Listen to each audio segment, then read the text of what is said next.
Hey there, my friends. Susan here with Pumpkin Hill Stampers. We have DSP Paper Sketch number 96. Today we're going to craft with the delightfully eclectic DSP, and I'm pairing it with Old Olive for my base color. Now today I'm going to be using the perennial postage dies. So the first thing I do is cut a background piece from the 6x6 piece with the large frame. Then I take the smaller square one and I'm going to die cut 2 of the flower squares out. Next, I'm going to stamp Hello with the Wonderful Thoughts stamp set, just with Memento ink, and I'm using the small rectangle die from that same perennial postage set. So these are all the parts and pieces we're going to use for our project, and I'm going to show you how we put it together quick and simple.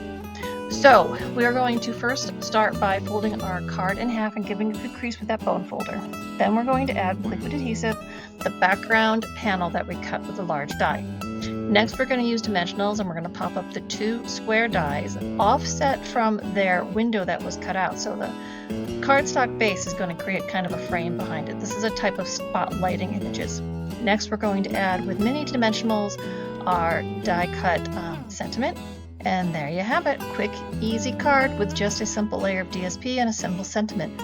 I hope you enjoyed this and all the other projects I've shared over the past year. This is the last project for this series, so please go back and watch your favorites. Leave me comments when you do. Also, leave me a comment if you've enjoyed this whole series, and if you're interested in the tutorials, don't hesitate to reach out and ask, and I am happy to provide those. Okay, so remember, subscribe here to YouTube so you don't miss out on my future projects, and you can find me at my website at pumpkinhillstampers.com.